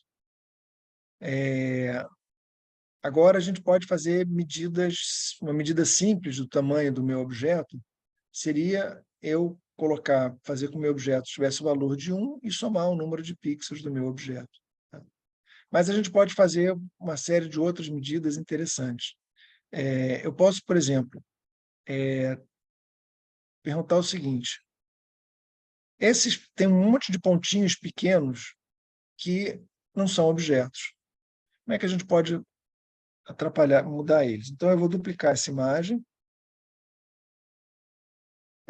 E agora eu vou pegar no meu modo aqui de binário e eu vou pedir para ele fazer uma erosão. Então, o que é uma erosão? Uma erosão vai pegar cada objeto e vai diminuir um pixel do meu objeto. Então, vocês veem que esses pontos pequenininhos ficaram com 0 pixel, esse ponto aqui ficou bem pequenininho e esse aqui ficou menorzinho um pouco. Agora vamos fazer mais uma erosão. Então, meus objetos ficaram todos menores e meus pontinhos pequenos ficaram menores ainda. Só que eles ficaram menores de uma maneira conhecida. Eles ficaram menores 1 pixel para cada objeto. Então, eu posso fazer para eles agora uma dilatação. Então, a gente vem em binário e dilata o objeto. Eu erodi uma vez, então eu vou dilatar 2 vezes. Então, se vocês olharem, esse tamanho desse objeto daqui é muito parecido com o tamanho do objeto original. Cada um dos objetos maiores ficou com o tamanho quase igual ao que ele era. Sendo que os meus objetos pequenininhos, esses pontinhos daqui, ó, esse pontinho, esse, todos esses outros pontinhos sumiram completamente. Tá? Então, esse tipo de análise morfológica é muito interessante, muito poderoso, e a gente pode tirar conclusões muito interessantes. Essa sequência de uma ou mais erosões, seguidos por uma ou mais dilatações, é chamado open. E a sequência inversa é chamada close. Então, eu posso vou pegar isso aqui de novo, Ctrl Shift, duplicar. Não era isso.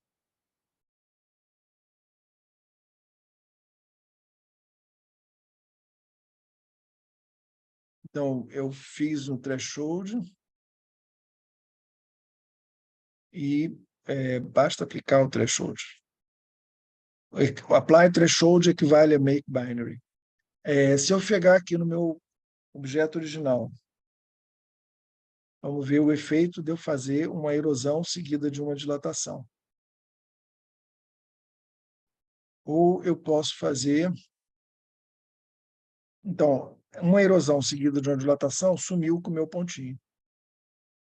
Então, o meu comando já foi automaticamente, fez as 2 dilatações. Mas eu preciso, para poder fazer isso, para sumir com os pontinhos maiores, eu preciso fazer 2 erosões e 2 dilatações. Então, você tem uma parte do binário que você pode dizer quantas você quer, quantas iterações você vai fazer de cada uma dessas coisas. Então, se eu posso fazer 3 iterações de cada um deles. E a gente pode... vou pegar esse aqui e fazer de novo, Ctrl Shift, duplicar. E agora vamos fazer aqui uma erosão e dilatação dele. Ele fez 3 erosões e 3 dilatações. Meus objetos menores todos sumiram daqui e meus objetos maiores continuaram com todo o meu tamanho. Tá? Então, digamos que você quer fazer uma análise morfológica onde você identificou o que é uma célula, você quer tirar ela de um conjunto, você quer separar. Se você tiver objetos que você sabe que tem 2 tamanhos diferentes, você pode fazer esse tipo de análise morfológica para separar objetos que têm tamanhos diferentes. Você vai excluir um tamanho de objeto e você vai incluir outro tamanho de objeto. Tá? Tem outros comandos, outras funções dentro do binário. Você pode fazer uma função que eu acho interessante, essa função esqueletonais. Então, ele vai pegar e vai fazer cada objeto virar uma linha. Então, ele vai fazer erosões até que o objeto só tenha 2 vizinhos, ou um vizinho em cada dimensão. Então, ele vai virar uma linha. E aí ele vai fazer isso de uma maneira iterativa e vai ficar com um esqueleto do que seria cada um desses pontinhos.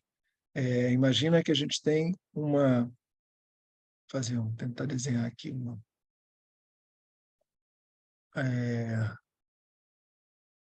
Isso, ótimo. Vamos fazer o seguinte aqui. Ó. Imagina que eu tenho um neurônio que tem uma série de ramificações. E aí, a medida que vocês querem fazer é medir o tamanho da árvore dendrítica desse negócio daqui. Tá? Então, o que vocês fazem aqui vamos rodar essa função esqueletonais dele. E aí ele reduziu cada uma dessas coisas a uma linha. Repara que se eu tivesse mais dois, um ramo desenhado para cá e um ramo desenhado para cá, peraí, deixa eu fazer o seguinte. Deixa eu borrar vou pegar essa árvore daqui. E eu vou pegar uma outra árvore. Tem uma condição parecida, só que está com mais ramos.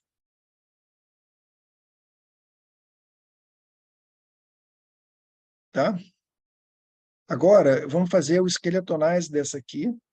Então, eu vou processar e fazer o esqueletonais dessa aqui. E vou fazer o esqueletonais dessa aqui. Process Binary Esqueletonais. Agora, eu posso perguntar quantos pixels eu tenho na minha imagem. Então, eu vou medir. Essa minha imagem tem uma área de 262, que ela está calibrada aqui. E essa minha imagem daqui, desculpa, é esse valor aqui de densidade integrada.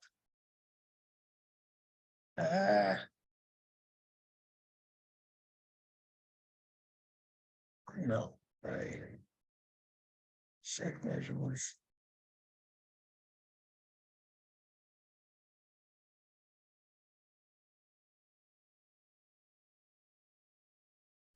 O que é a área? É o tamanho dos objetos, né? Que estão marcados aqui. Então, vamos tentar fazer de novo as duas medidas. Essa é a imagem que eu vou chamar de árvore menor. E essa daqui é a imagem que eu vou chamar de árvore maior. Então, vamos medir. Analyze, measure.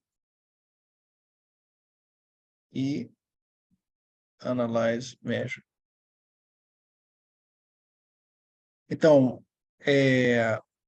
a área, na verdade, ele mediu... Espera aí, a Isabelle está perguntando um negócio ali. Já falo já, Isabelle. Só um minuto. A área, ele mediu o tamanho todo da imagem. Então, o tamanho é igual. Mas a densidade integrada é a área vezes a intensidade de cinza. E a intensidade de cinza é proporcional ao número de pontos brancos que eu tenho na minha imagem. Então, o que eu tenho aqui agora é que na imagem... Espera aí. Deixa eu fazer de novo.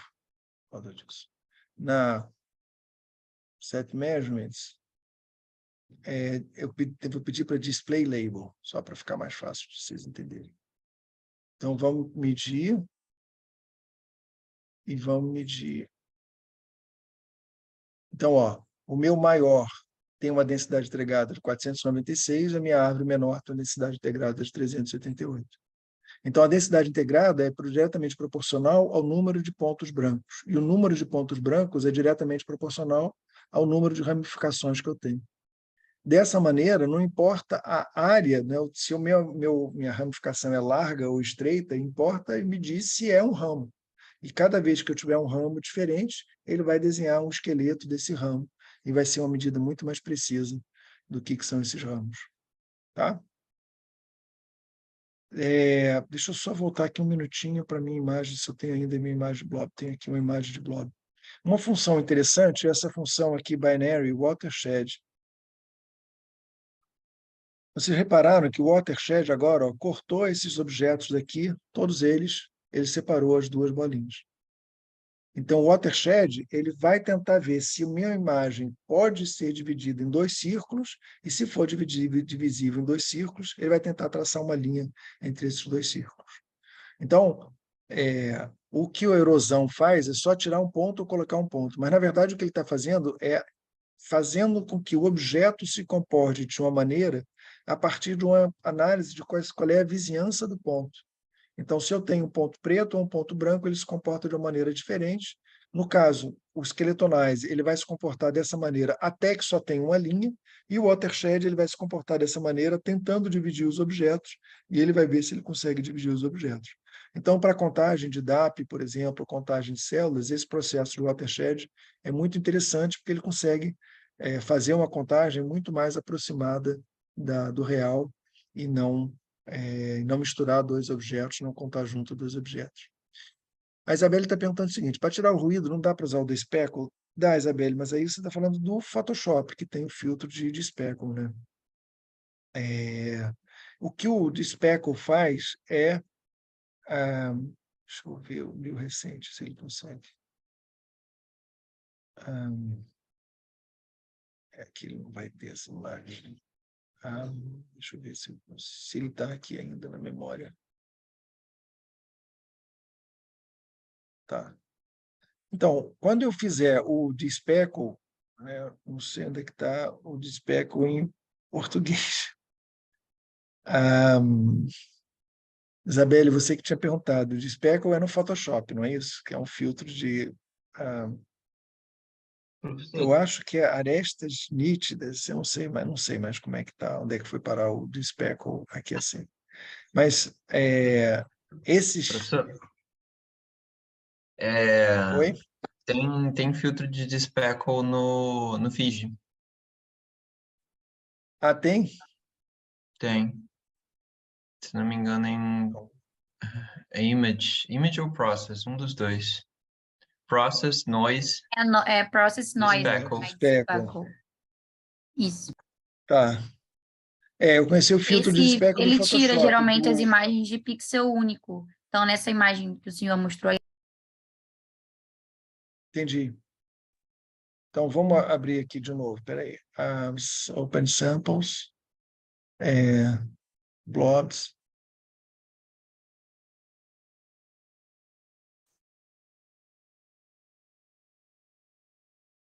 Então, o que o pessoal está dizendo... Deixa eu marcar aqui.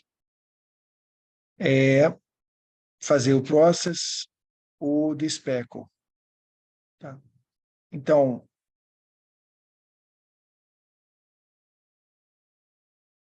a diferença ficou...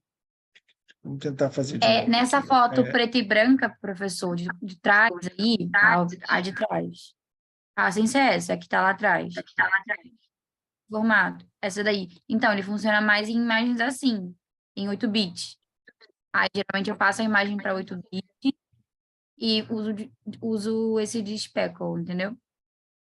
Entendi. Então, o de speckle, vamos depois dar uma olhada lá no manual o que ele está falando do speckle. Mas ele está fazendo uma coisa parecida com essa função de excluir objetos a partir de um certo tamanho, mas eu não sei qual é o algoritmo, como é que é feito o cálculo disso. Eu vou estudar aqui o de speckle para tentar entender. Se eu não me engano, são exatamente o que imagens de pixel único.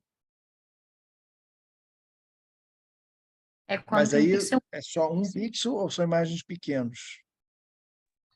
eu acho que quando só tem um pixel, quando tem aqueles ruídos mesmo, que tava, tipo, antes da imagem do senhor mexer nela, tinha uns ruídozinhos, tinha umas menorzinhas. Aí, quando você usa o de speckle, ele vai tirando esses pixels que estão sobrando, tipo... Então, essas arestas mesmo da imagem, que ficam como se fossem ruídos. Entendi, mas então, olha só, porque, por exemplo, quando a gente faz um filtro como esse daqui, gaussiano, mediano, a gente está fazendo uma convolução da imagem. E aí tem um algoritmo que está por trás disso e que explica como é que ele compara o ponto com os pontos vizinhos. Então, o que eu não sei é qual é o algoritmo que o DSpeckle está usando, o que ele considera um ponto, como é que ele faz para identificar pontos e objetos separados, entendeu? Quer dizer, o ponto é só uma variação local de contraste de um pixel. E como é que ele subtrai isso, entendeu? Tem que ter algum critério para dizer o que é um pixel daqui, tá? Deixa eu... vou já passar aqui, voltar aqui para o negócio, o programa, e já começar a falar isso daqui para vocês, avançar isso daqui para vocês.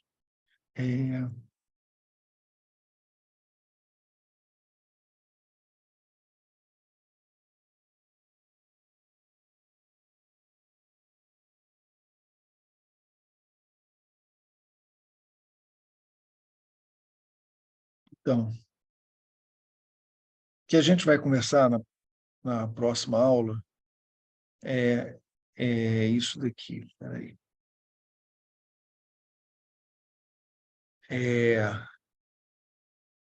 A gente tem... Eu falo agora para repetir na próxima aula, tá? Então, já que a gente começou a entrar nessa parte de filtros da imagem, vamos pensar o seguinte: a gente conversou até agora, eu já falei para vocês sobre ajuste de brilho e contraste. Então, o ajuste de brilho e contraste, eu disse que o brilho era o coeficiente linear e o contraste é o coeficiente angular. Se a gente pegar que esse detalhe aqui do olho é uma matriz de pontos, onde o ponto mais claro tem um valor mais alto, e o ponto mais escuro tem um valor mais baixo. Então, aqui na parte mais escura eu tenho um valor de 80, na parte mais clara eu tenho um valor de 180. Então, aumentar o contraste multiplicar por um valor de 1,25 e diminuir o brilho é 1,20. Então, por que a gente faz as duas coisas juntas? Porque ao aumentar o contraste, e eu tenho um valor maior do que 1, portanto eu tenho mais contraste, eu estou estourando a minha imagem. Se eu tinha pontos que tinham valor 200 na minha imagem, quando eu multiplicar por 1,25, ele vai ficar com 200 mais alguma coisa e pode ser que isso fique brilhante demais. Então, em geral, quando a gente faz um aumento do contraste, a gente tem que fazer uma diminuição do brilho para ele cair na mesma faixa. Mas, enfim, o importante aqui é que essas são operações com uma constante numérica, onde eu peguei cada ponto da minha matriz e transformei de uma certa fórmula e deu um ponto resultante na minha matriz de imagem. Então, esse pixel 180 vezes 1,25 menos 20 dá 200. 180 dá a mesma coisa. 179 dá vezes 1,25 menos 20 dá esse valor daqui e assim por diante. Tá? Então, eu tenho uma operação com a matriz de pontos onde eu estou fazendo uma soma, uma subtração e uma multiplicação ou uma divisão por um certo valor. Tá? Quando a gente está fazendo um filtro gaussiano ou um filtro binário, por exemplo, o que a gente está fazendo é comparar um ponto com os vizinhos desse ponto. Então, nesse caso daqui, por exemplo, onde a gente tem eu peguei esse ponto aqui, vou pegar esse ponto daqui. E aí a gente vai multiplicar por uma máscara de convolução. E o que é isso? Ele vai pegar esse ponto resultante daqui, vai ser o produto de 2 vezes o ponto da esquerda em cima, mais 1 vez o ponto de cima, mais 0 vezes esse ponto daqui, mais 1 vez esse, mais 0 esse, mais 1 vez esse, 0 vezes assim por diante. Então, essa operação não é uma operação de uma imagem com uma constante, mas é de uma imagem com uma pequena máscara de uma imagem, com uma pequena vizinhança de cada ponto. E agora a operação é mais complicada, mas o resultado vai dar isso daqui. Então, como é que vai, intuitivamente, o que isso vai dizer? Ele vai dizer o seguinte: se esse ponto tiver valores de pontos na sua lado esquerdo para cima, ele vai mudar muito esse ponto. Os pontos nessa direção daqui, ele não vai mudar nada. Então, a imagem resultante vai ser uma imagem que privilegia os vizinhos nessa direção, esquerdo alto para direito baixo. Então, ele agora chamou a atenção desses pontos daqui. Se vocês pensarem, quando ele fez uma máscara no binário, o que ele fez é o seguinte, ele, em vez de só operar matematicamente, ele perguntou, esse ponto tem vizinho? Se tem, continua o mesmo. Se não tem vizinho, se o vizinho é preto, ele tira um vizinho. Então, ele também está fazendo uma máscara, só que não é uma máscara, não é uma simples operação matemática, é uma operação lógica mais complicada. Então, esses vários tipos de filtro que estão aqui, deixa eu tentar diminuir aqui assim, esses vários tipos de filtro que estão aqui no image, como todo esse menu aqui de filtro, tudo isso são convoluções, são sistemas onde a gente está pegando uma imagem, está operando com a máscara e a gente vai ter uma imagem resultante. No Photoshop, essas convoluções, elas vêm parar aqui com todos esses filtros daqui. Cada coisa dessas é uma convolução. Você vê que tem vários tipos de desfoque, tem nitidez, então ele vai fazer uma operação. Cada uma dessas coisas é Ó, deixa eu ver se eu consigo achar. Você ainda tem... Olha aqui. Eu estou no menu de filtro, dentro do menu de filtro eu fui em outros, dentro de outros eu fui personalizar. Olha o que ele está me dando para personalizar. É uma máscara de convolução. Eu posso repetir aquela máscara que eu tinha feito ali, aqui assim. Eu posso dizer, eu quero os valores nessa direção e nessa direção daqui eu quero que ele não mude nada.